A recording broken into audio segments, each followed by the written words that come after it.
আপনারা শুনছেন সত্যজিৎ রায়ের লেখা প্রফেসর শঙ্কু সিরিজের শঙ্কুর সুবর্ণ সুযোগ গল্পের আজ তৃতীয় পর্ব, অর্থাৎ শেষ পর্ব।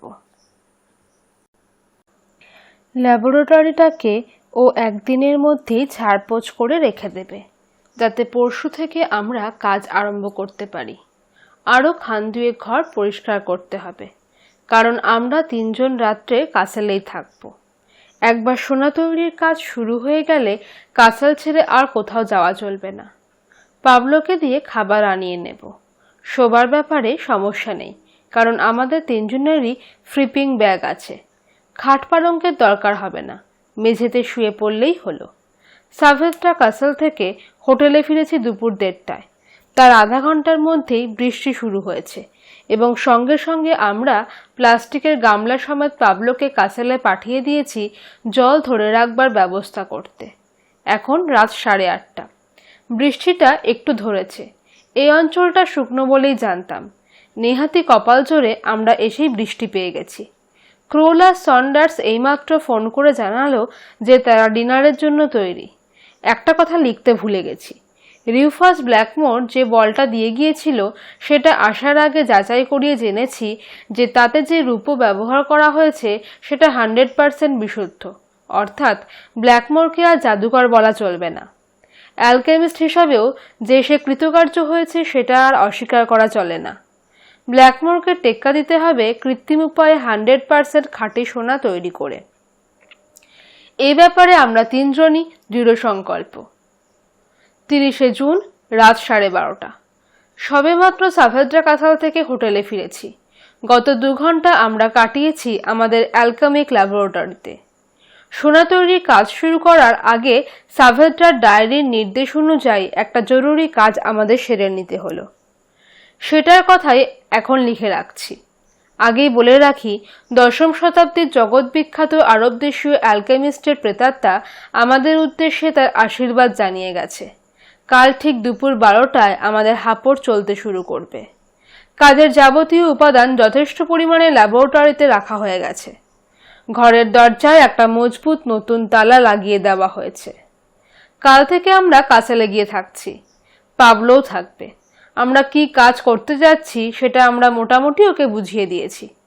ছেলেটির মধ্যে এমন একটা সরলতা আছে যে তার উপর বিশ্বাস রাখতে আমাদের কোনো দ্বিধা হয়নি। জবির ইবন হায়ানের প্রেতাত্মা নামানোর ব্যাপারে ক্রোল যে পন্থাটা ব্যবহার করলো সেটার মধ্যে নতুনত্ব বলতে ছিল শুরুতে ল্যাটিন ও তিব্বতী মন্ত্র উচ্চারণ। প্রথমটা করল সন্ডার্স ও দ্বিতীয়টা ক্রোল। তারপর ক্রোল তার মানুষের হাড়ের তৈরি বাঁশিতে মিনিট 5 ধরে একটা মধ্যযুগীয় ইউরোপীয় ধর্মসঙ্গীতের সুর ভাঁজল। এখানে বলে রাখি যে এই প্ল্যানচেটের সময় আমাদের ঘরে আমরা 3 জন বাদে আরও একটি প্রাণী ছিল। সে হলো সন্ডার্সের বেড়াল মুস্তাফা। মুস্তাফা এই কাসেলে এসে এরই মধ্যে 3টি ইঁদুর সংহার করেছে।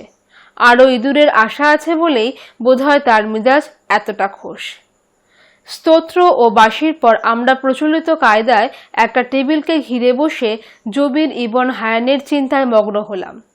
ক্রোল আর আমি দুজনেই আরবি ভাষা জানি, কাজেই প্রেতাত্মার সঙ্গে কথা বলতে কোনো অসুবিধা হবে না। ক্রোলি মিডিয়াম, সুতরাং তার মধ্যে দিয়েই আত্মার আবির্ভাব হবে। সে চোখ বুজে রয়েছে। আমি আর সন্ডার্স তার দিকে প্রায় নিষ্পলক দৃষ্টিতে চেয়ে আছি। ঘরে আলো বলতে কেবল 2টি মোমবাতি। তার শিখা অল্প অল্প দুলছে। সেই সঙ্গে আমাদের 3 জনের ছায়াও ঘরের দেওয়ালে সদা কম্পমান। মিনিট 15 ক্রোলের দিকে চেয়ে থাকার পর খেয়াল হলো দেওয়ালে হঠাৎ কিসের একটা ছায়া খেলে গেল। ছায়ার গতি অনুসরণ করে ওপরে চেয়ে দেখি একটা বাদুড় ঢুকে কড়িকাঠে আশ্রয় নিয়েছে। এসব বাড়িতে কড়িকাঠ থেকে বাদুড় ঝোলাটা অস্বাভাবিক দৃশ্য নয়, কিন্তু এ বাদুড়ের বিশেষত্ব হলো সেটা ঘড়ির পেন্ডুলামের মতো দুলছে, নিঃশব্দে দুলছে, আর তার চোখ দুটো শটান তাক করে আছে আমাদের 3 জনের দিকে। সন্ডার্সের কোলে মুস্তাফাও দেখলাম এক দৃষ্টি চেয়ে রয়েছে ঝুলন্ত বাদুড়ের দিকে। ক্রোলের চেহারায় একটা পরিবর্তন হতে শুরু করেছে। চেহারায় বলবো না, বরং তার বসার ভঙ্গিতে। তার কোমর থেকে মাথা অবধি শরীরটা কেমন যেন আপনা থেকে ভাঁজ হয়ে সামনের দিকে নুয়ে পড়েছে।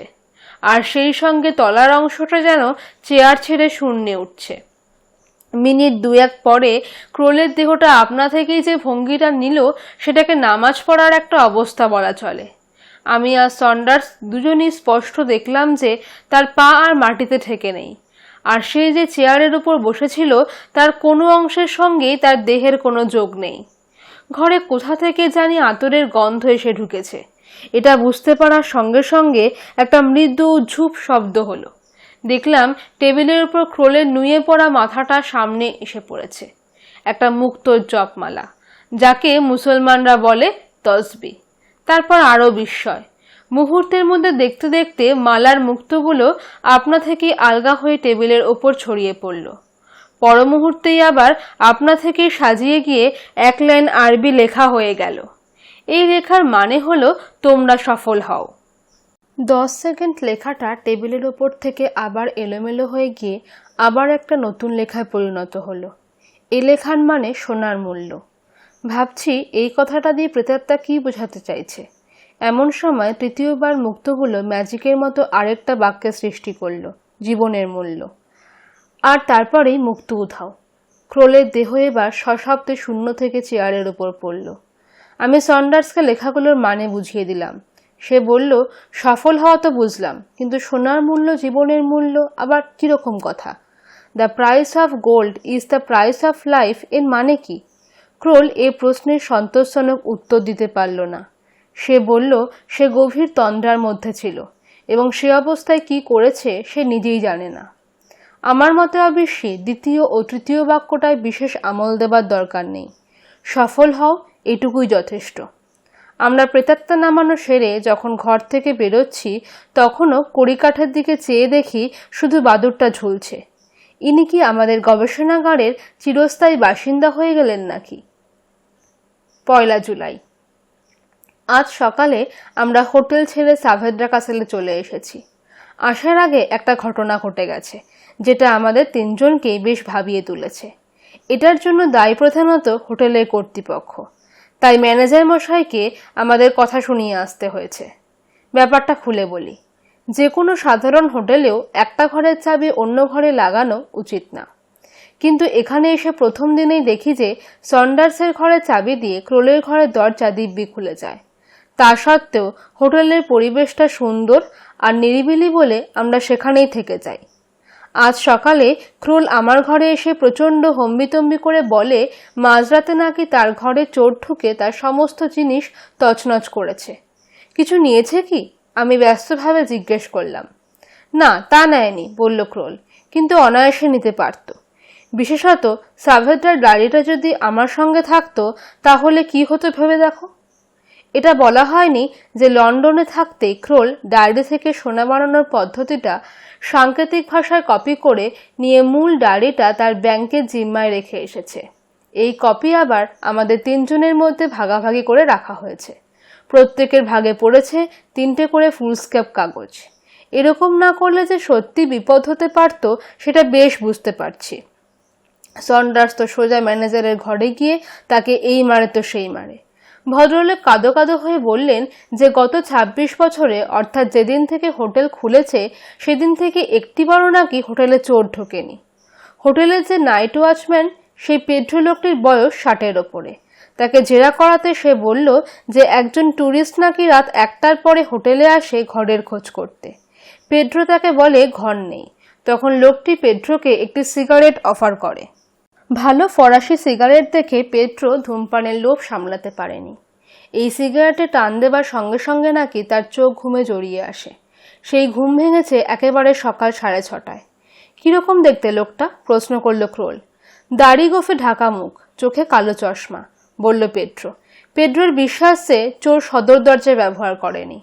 হোটেলের দক্ষিণ দিকের দেওয়ালের পাইপ বেয়ে দোতলার বারান্দায় ওঠা নাকি তেমন কঠিন ব্যাপার নয়, আর বারান্দায় নেমে প্যাসেজ ধরে এগিয়ে গেলেই সিঁড়ি। এবার আমি ক্রোলকে জিজ্ঞেস করতে বাধ্য হলাম তার ঘরে এত কাণ্ড হয়ে গেল অথচ তার ঘুম ভাঙল না কেন? তাতে ক্রোল বলল যে সে নাকি গতকাল 2টো ঘুমের বড়ি খেয়েছিল। কাজ শুরু হবার আগে অন্তত একটা রাত ভালো করে ঘুমিয়ে নিতে পারবে বলে।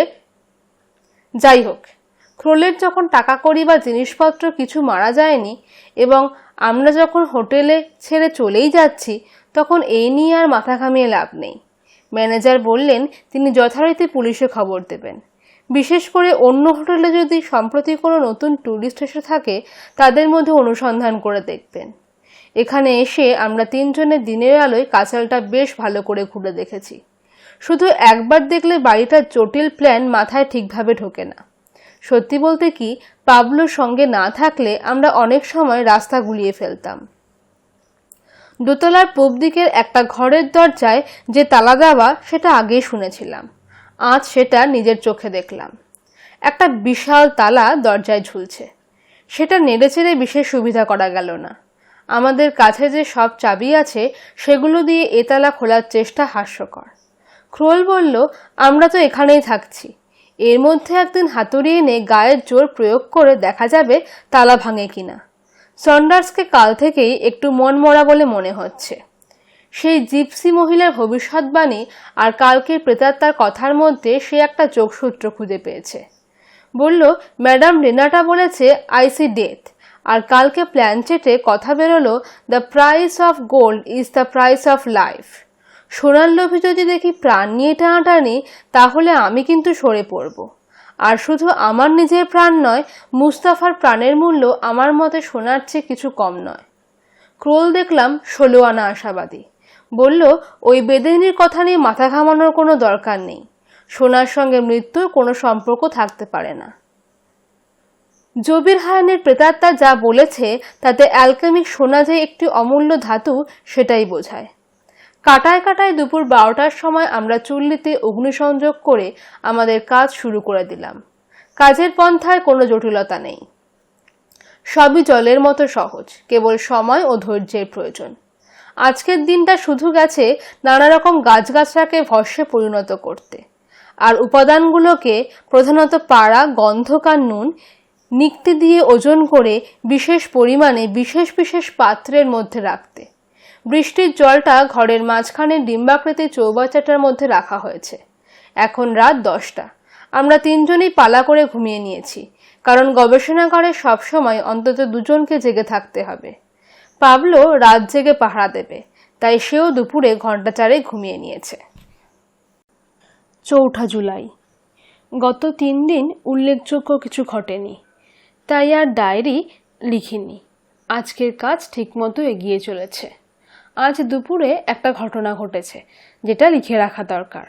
12:30টার সময় পাশের ঘর থেকে সন্ডার্সের অ্যালার্ম ঘড়িতে ঘন্টার শব্দ শুনে বুঝলাম এবার ওকে আসতে হবে কাজে, আর আমার ঘুমানোর পালা। এদিকে বেশ বুঝতে পারছি আমার ঘুম আসবে না, কারণ আমার স্নায়ু সম্পূর্ণ সজাগ। যাই হোক, রুটিন রক্ষা না করলে পরে গোলমাল হতে পারে বলে সন্ডার্স আসা মাত্র আমি ল্যাবরেটরি থেকে পাশের ঘরে চলে গেলাম। ঠিক করলাম এই 3 ঘন্টা একটু এদিক ওদিক ঘুরে দেখব। আপনা থেকেই মনটা চলে গেল দোতলার সেই বন্ধ দরজাটার দিকে। সারা দুর্গের 26টা ঘরের মধ্যে কেবলমাত্র একটা ঘরের দরজায় কেন তালা থাকবে, এটা আমার কাছে একটা বিরাট খটকা ও কৌতূহলের কারণ হয়ে দাঁড়িয়েছিল। দোতলায় পৌঁছে অন্ধকার প্যাসেজ দিয়ে দরজাটার দিকে এগিয়ে গেলাম। বিশাল দরজা, দৈর্ঘ্যে অন্তত 10 ফুট আর প্রস্থে 4.5 ফুট তো বটেই। দরজার গায়ে নকশা করা তামার পাত বসানো, লোহার তালাটাও নকশা করা, সঙ্গে টর্চ ছিল। দরজার ওপর ফেলে আলোটা এদিক ওদিক ঘোরাতে একটা জায়গায় কাঠে একটা ছোট্ট ফাটল চোখে পড়ল। চশমা খুলে আমার ডান চোখটা প্রায় ফাটলের সঙ্গে লাগিয়ে দিলাম। কিছু যে দেখতে পাবো এমন আশা ছিল না, কারণ ঘরের ভেতর নিশ্চয়ই দুর্ভেদ্য অন্ধকার, আর ফুটো দিয়ে যদি টর্চ ফেলতে হয় তাহলে চোখ লাগাবার আর জায়গা থাকে না। কিন্তু এই 1 ইঞ্চি লম্বা সুতোর মতো সরু ফাটল দিয়েও দেখে বুঝলাম যে ঘরের ভেতরটা অন্ধকার নয়, সম্ভবত একটা জানালা বা স্কাইলাইট দিয়ে আলো আসছে। আর স্পষ্ট বুঝতে পারছি যে আলোটার একটা হলদে আভা রয়েছে। হয় ঘরের দেওয়ালের রং হলদে, না হয় জানলায় হলদে কাঁচ রয়েছে। আমার পক্ষে এর চেয়ে বেশি অনুসন্ধান সম্ভব নয়, সেটা পারে আরেকজন। আমি আর অপেক্ষা না করে সেই আরেকজনের সন্ধানে কাসাল থেকে বেরিয়ে এলাম। পাবলোকে পেতে বেশি সময় লাগলো না। কাসেলের বাগানে আগাছা আর ঝোপঝাড়ে ঘেরা একটা ওক গাছের নিচে সে একটা ফাঁদ পাতার বন্দোবস্ত করছে। বলল একটা সজারু দেখেছে, সেটাকে ধরবে। আমি বললাম সজারু পরে হবে, আগে আমার একটা কাজ করে দেবে চলো। পাবলোকে ঘরটা দেখিয়ে বললাম সিঁড়ি দিয়ে তেতলায় উঠে গিয়ে দেখতে এই ঘরের ওপর কোনো ছাদ আছে কিনা এবং সেই ছাদে এই ঘরে আলো প্রবেশ করতে পারে এমন কোনো স্কাইলাইট আছে কিনা। পাবলো 10 মিনিটের মধ্যে হাঁপাতে হাঁপাতে ঘুরে এলো। তার চোখ দুটো জল জল করছে। প্রফেসর, চলে এসো আমার সঙ্গে। 3 তলার ছাদ অবধি সারা পথ পাবলো আমার হাত ছাড়েনি, বলতে গেলে একরকম হির হির করে টেনেই নিয়ে গেল আমাকে। ছাদে পৌঁছে সে অঙ্গুলি নির্দেশ করলো, ওই যে স্কাইলাইট, একবার চোখ লাগিয়ে দেখো ঘরে কি আশ্চর্য জিনিস রয়েছে। শুধু দেখেই সন্তুষ্ট হইনি, মোটা দড়ি সংগ্রহ করে স্কাইলাইটের কাজ ভেঙে পাবলোকে দড়ির সাহায্যে ঘরের ভিতরে নামিয়ে দিয়েছি। সে যখন আবার দড়ি বেয়ে ওপরে উঠে এলো তখন তার সঙ্গে রয়েছে সোনার তৈরি একটা জানোয়ার, একটা পাখি আর একটা ফুল। জানোয়ারটা একটা কাঠবেড়ালি, পাখিটা পেঁচা আর ফুলটা গোলাপ। রুমাল দিয়ে মুছতে সোনার যে জৌলুস বেরোলো তাতে চোখ ঝলসে যায়। এই সোনা যে শতকরা 100 ভাগ খাঁটি তাতে সন্দেহ নেই। আর এতেও সন্দেহ নেই যে এ হলো 13শ শতাব্দীর স্প্যানিশ অ্যালকামিস্ট ম্যানুয়াল সাভেদ্রার তৈরি সোনা। আজ বুঝতে পারছি সাভেদ্রা নিজেকে শিল্পী বলেছিল কেন। সে যে শুধু অ্যালকেমিতেই অদ্বিতীয় ছিল তা নয়, সেই সঙ্গে ছিল অপূর্ব স্বর্ণকার, যার হাতের কাজের কাছে 16শ শতাব্দীর ইতালির বিখ্যাত স্বর্ণকার বেনভেনুতো চেল্লিনির কাজও ম্লান হয়ে যায়। 5ই জুলাই। সোনার জিনিসগুলো ভেবেছিলাম আপাতত সন্ডার্স আর ক্রোলকে দেখাবো না। শেষ পর্যন্ত সন্ডার্সের কথা ভেবেই সেদিনই মূর্তিগুলো ওদের দেখিয়ে দিলাম। কাজ শুরু করার 2 দিন পর থেকেই সন্ডার্স যেন একটু নিরুৎসাহ হয়ে পড়েছিল। তার একটা কারণ অবশ্যই এই যে অ্যালকেমির পদ্ধতিটাকে একজন বৈজ্ঞানিকের পক্ষে সিরিয়াসলি নেওয়া বেশ কঠিন। এটা আমি বুঝতে পারি। আমি নিজে ভারতীয় বলেই হয়তো ভূত প্রেত মন্ত্রতন্ত্রের ব্যাপারটাকে সবসময় উড়িয়ে দিতে পারি না। আমার নিজের জীবনে এমন অনেক ঘটনা ঘটেছে যার কোনো বৈজ্ঞানিক কারণ খুঁজে পাওয়া শক্ত। কিন্তু সন্ডার্স হলো খাঁটি ইংরেজ। সে মাম্বোজাম্বো বা তুকতাকে মোটেই বিশ্বাস করে না। আজ অবশ্যই সন্ডার্সের ভোল পাল্টে গেছে, আর তার একমাত্র কারণ সাভেদ্রার তৈরি সোনা। জিনিসগুলোকে আমরা গবেষণাগারের তাকে সাজিয়ে রেখেছি, তার ফলে ঘরের শোভা যে কত গুণ বেড়ে গেছে তা বলতে পারি না। অবশ্যই সেই সঙ্গে চোরের উপদ্রবের কথাটাও ভাবতে হচ্ছে। আমরা 3 জনেই সঙ্গে অস্ত্র এনেছি। সন্ডার্স দুর্ধর্ষ শিকারী, আর ক্রোলও পিস্তল চালাতে জানে। আমার কোটের পকেটে সবসময়ই থাকে অ্যানাইথিলিন গান, কাজেই ভয়ের কারণ নেই। পাবলো রাত্রে পাহারা দিচ্ছে নিয়মিত। তার ফাঁদে সজারু ধরা পড়েছে। বেজি আর সজারু নিয়ে সে দিব্যি আছে। মনে হচ্ছে আমাদের কাজ শেষ হতে আর 2 দিন লাগবে। আজ সেই চিটচিটে পদার্থটা তৈরি হয়েছে। ভারী অদ্ভুত চেহারা জিনিসটার, এক এক দিক থেকে এক এক রকম মনে হয়। আর পাড়া থাকার ফলেই বোধহয় সব রঙের মধ্যেই একটা রূপালী আভাস লক্ষ্য করা যায়। 6 জুলাই। আজ একটা দুশ্চিন্তার কারণ ঘটেছে। মনে হচ্ছে চোর এখনো আমাদের পিছু ছাড়েনি। আজ সকালে পাবলো এসে খবর দেওয়াতে বাইরে গিয়ে দেখি বাগানে একটা অচেনা পায়ের ছাপ।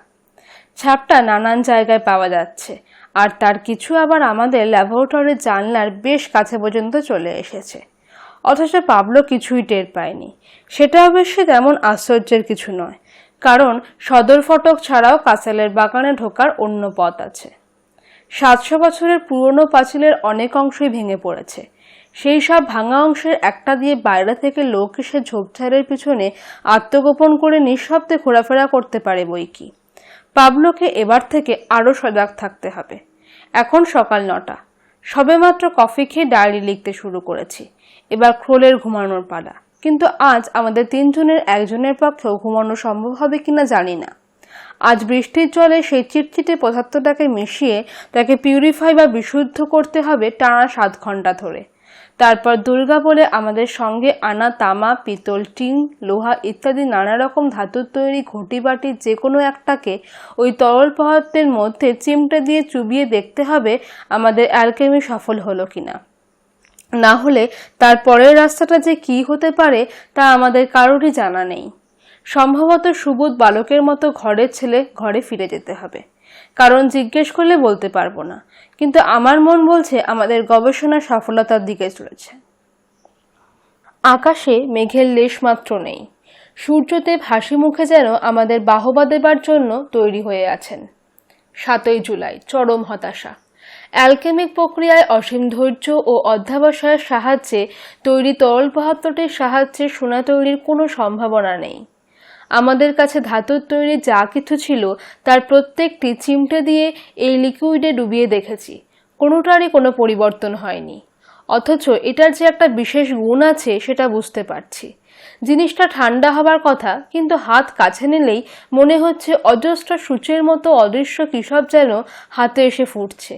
অবশ্যই সাভেদ্রা তার ডায়েরিতে বলেই গেছে যে এই লিকুইডে হাত দেওয়া চলবে না। সন্ডার্স মুস্তাফাকে নিয়ে গবেষণাগার থেকে বেরিয়ে বাগানে গিয়ে বসে আছে। ক্রোল একটা টুলে বসে বোকার মতো ফ্যালফাল দৃষ্টিতে ডিম্বাকৃতির চৌবাচ্চাটার দিকে চেয়ে আছে। মাথার ওপর সেই বাদুরটা ঝুলছে এখনো। সেই প্রথম দিন ঢোকার পরে এটা ঘর থেকে আর বেরোয়নি। ক্রোলের যে প্রায় উন্মাদ অবস্থা সেটা বুঝলাম। হঠাৎ তাকে বাদুরটার ওপর খেপে উঠতে দেখলাম। জার্মান ভাষায় একটা বিশ্রী গালাগাল সিলিংয়ের দিকে ছুড়ে দিয়ে সে পকেট থেকে রিভলভার বার করে এক গুলিতে বাদুরটাকে মেরে ফেলল। আশ্চর্য বাদুর, মরে গিয়েও সেটা সেই একইভাবে সিলিং থেকে ঝুলতে লাগলো। কেবল তার গা থেকে টপ টপ করে রক্ত মেঝের ওপর পড়তে লাগলো। রিভলভারের আওয়াজ শুনে সন্ডার্স হন্তদন্ত ল্যাবরেটরিতে ছুটে এসে ব্যাপারটা বুঝে ক্রোলের ওপর চোটপাট শুরু করে দিল। আমি বেগতিক দেখে ঘর থেকে বেরিয়ে গেলাম। একদিনের পরিশ্রম আর রাত্রি জাগরণের পর সাফল্যের অভাবে বেশ ক্লান্তি অনুভব করছি। সচরাচর আমার অভিযানগুলো ব্যর্থ হয় না, কিন্তু এবারে বোধহয় তাই হতে চলেছে। 7ই জুলাই, রাত 11টা। আমার জীবনের সবচেয়ে লোমহর্ষক, সবচেয়ে স্মরণীয় দিন।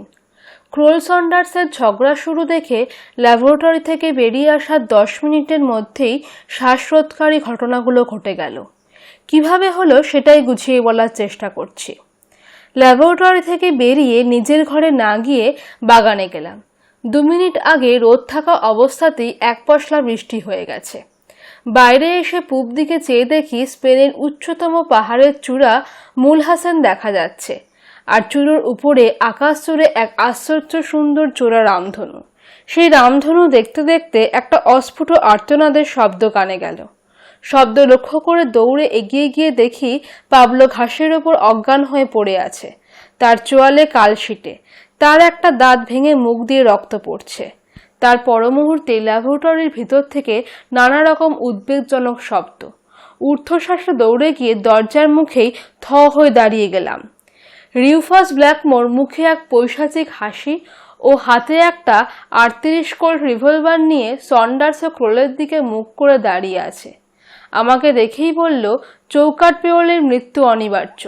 এই বলে প্রথমেই সে টেবিলের ওপর রাখা সোনা তৈরির ফর্মুলাটা অর্থাৎ 3 তিরিক্ষে 9খানা ফুলস্ক্যাপ কাগজ হাত করল। তারপর ডান দিকে দেওয়ালের গায়ে তাকে রাখা সোনার জিনিসগুলোর দিকে এগোতে লাগলো। তার পরমুহূর্তেই যে জিনিসটা ঘটল সেটা ভাবতে আতঙ্কে ও বিস্ময়ে এখনো আমার রোমাঞ্চ হচ্ছে। সন্ডার্সের কোল থেকে হঠাৎ একটা লোমশ পিণ্ড শূন্য দিয়ে তীর বেগে গিয়ে ব্ল্যাকমোরের বুকের উপর ঝাঁপিয়ে পড়ে হিংস্র আঁচড়ে তার মুখ ক্ষতবিক্ষত করে দিল।